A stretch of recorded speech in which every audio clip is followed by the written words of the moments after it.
Hello, everyone. I'm very happy to be here. My name is Gerardo Puga. I'm a developer at Equipment. Equipment is a company that provides development services for other companies in the robotic space, so many of you may already know us. And I'm here today to talk to you about a project that we have been working on for the past 2 years which is called Beluga AMCL, a modern Monte Carlo localization implementation for ROS.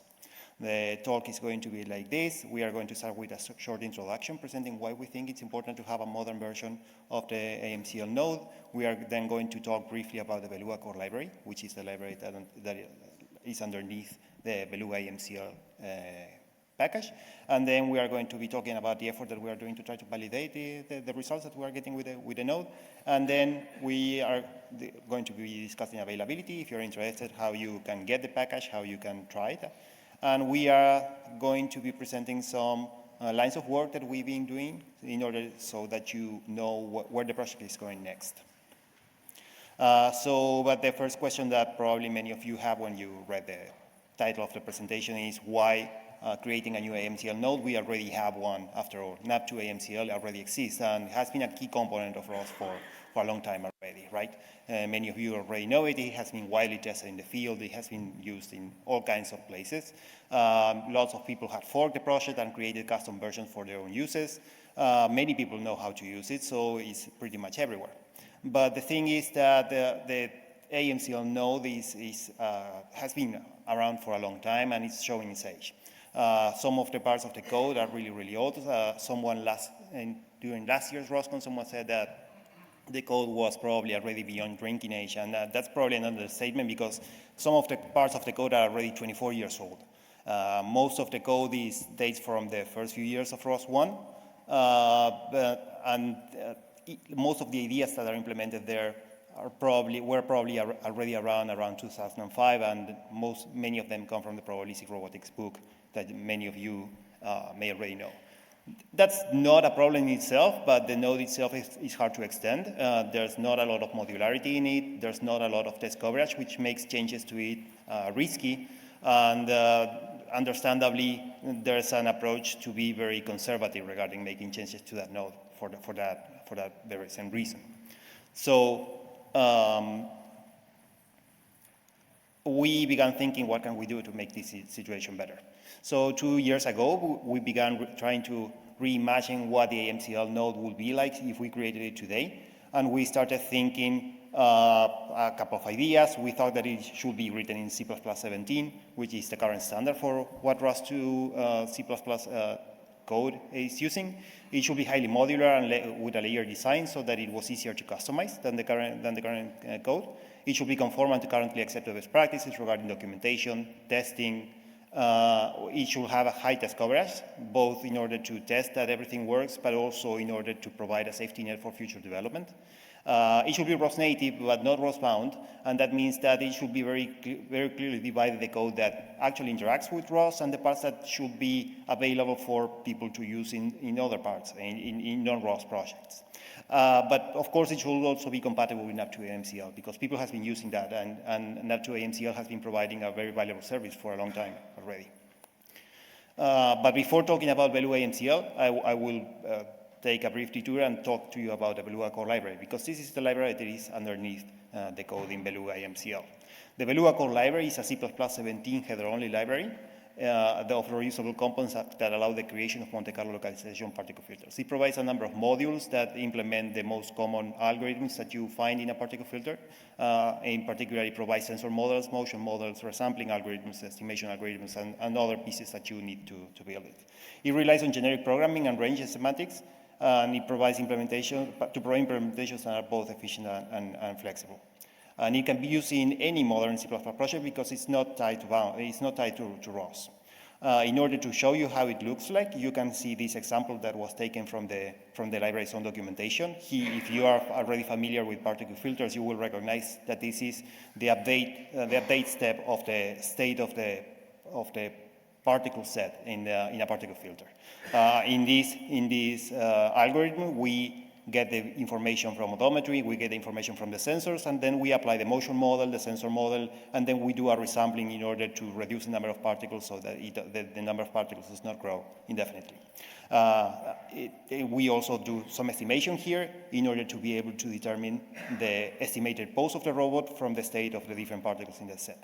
As you can see in this algorithm, most of the steps here are modules in the Beluga library, except for one view that comes directly from the ranges v3 library, which is the one that we are using to do ranges in C++17. The code is written using the syntax of the ranges, of the C++ ranges. And the thing that I want you to take from this slide in particular is not the details, of course, but what I want to see is that when you write the particle filter using the Beluga library, you get very modular code in which you can replace different steps. If you are, for instance, develop your own sensor model because you care about that, you can still reuse the motion model, and the resampling algorithms, and everything will still work. You just need to be conformant to the APIs. So Beluga AMCL is the NAP-compatible AMCL node that has been built from Beluga core library components. As I said before, being compatible with NAP to AMCL was a decision that we made from the very start because it was really important. So we tried to create the very same API that NAP to AMCL provides. So Beluga AMCL provides the same features, the same sensor models, the same motion models, the same resampling algorithms. It has the same topics and the same services, and it has the very same set of parameters, accepts the very same set of parameters as NAP to AMCL. But there are benefits as well. It's a project in active development. It has a modern code base based on the Beluga core library with the benefits that has, if you want to customize, as you saw from the modularity in the previous example. It has 95% test coverage all over the code base. And it's available both for ROSCon and ROS2 from the very same core in both cases, which means that if we make a bug fix, for instance, on the ROS2 version of the filter, that's going to be automatically passed to the ROS1 version. But people have been using NAP to AMCL for a long time, and they trust it because it has been tested in all kinds of places.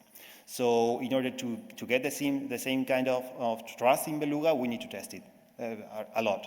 So we started an effort to do that. Initially, the very first versions only got testing through local datasets, simple simulations, and by using it on our own robots. We also got through our network people to test it on their own datasets coming from other robots and give us valuable feedback regarding their user experience with the package, how it was working for them, if it had the same features that they expected from it.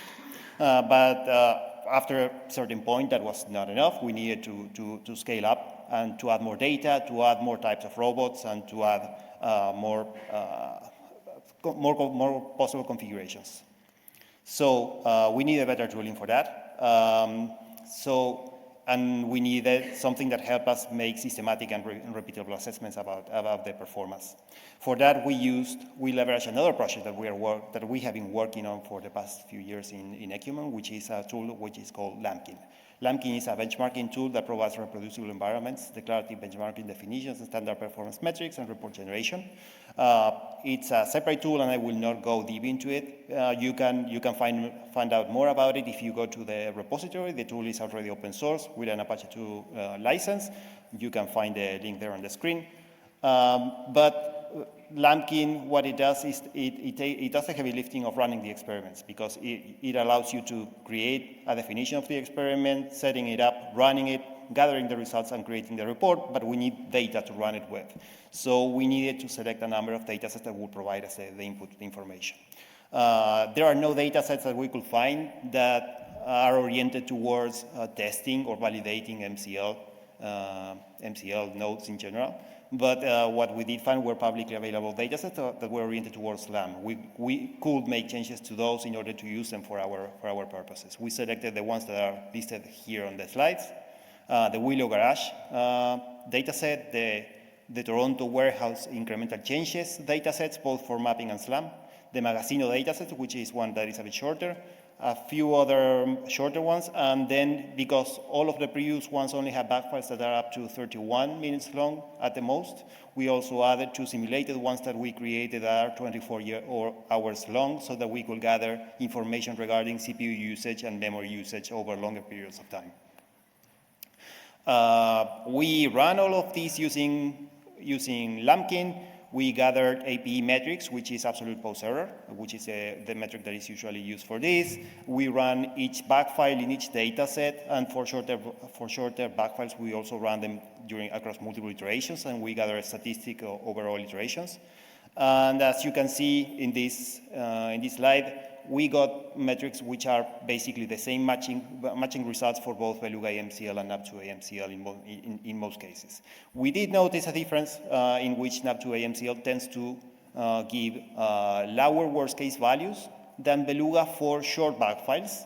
We had to dig into that. Our investigation ended up revealing that it seems to be that there's a difference in how NAP2 AMCL initializes the seed, the random seed when it starts, and it always initializes to the same value, while Beluga uses random values every time. And for short backfiles, that seems to provide an advantage to NAP2 because it's like sometimes Beluga picks a worse initial seed than NAP2. We also gather information regarding CPU usage and memory usage. And as you can see here, we also got a good match there, except because Beluga AMCL uses less memory when using the beam sensor model. That is because Beluga does not initialize memory, it does not allocate memory for the likelihood field, and NAP2 AMCL seems to be allocating that memory regardless of whether it is being used or not. This was all good and done, but then right before handing over these slides, because we have a deadline that was about a month ago, Davide Faconti, we realized that Davide had created a PR back in June, which was titled "Reduce the Amount of Memory Use in AMCL." And turned out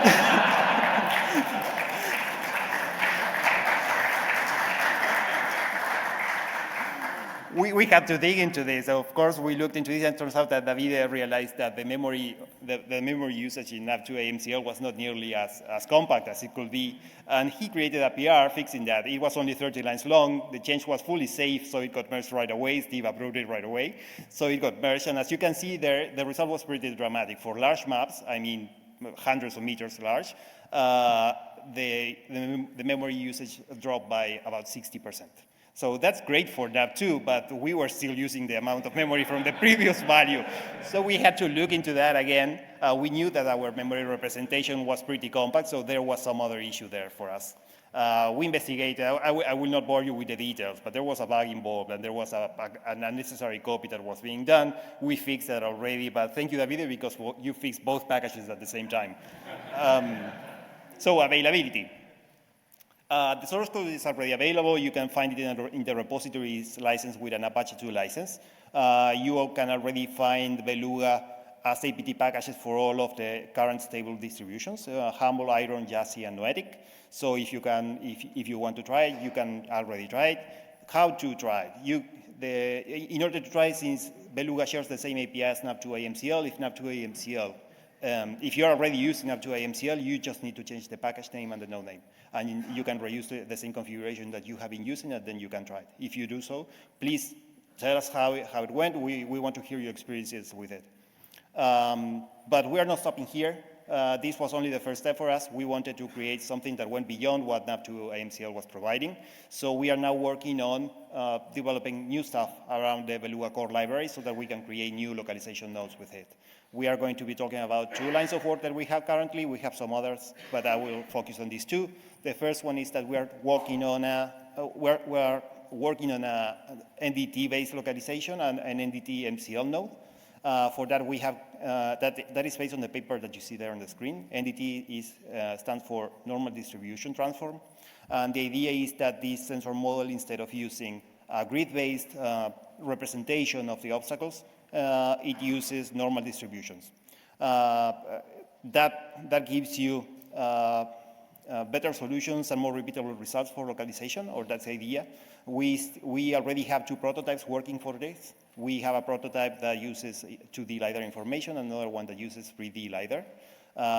Those are already up in the repository. We still need to round up those 2 implementations, and we want to begin shortly to measure performance on them to see how they stand.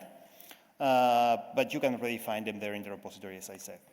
Another thing that we are currently working is we are working on an experimental 3D likelihood model that is going to be representing the environment using OpenBDB in order to get performant representation. But basically, it will work just like the 2D likelihood that currently exists. It just changes the storage. To wrap up, please visit the repository. We want people to use the tool. We want to hear what you think of it and what your experience is with it. The repository is already there. As I said, it's licensed with Apache, and you can test it in a wide variety of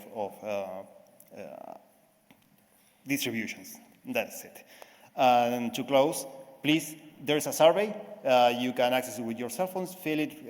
It will tell us what you expect from a localization node today. We want to hear what sensor models you are interested in and what features you want. Thank you.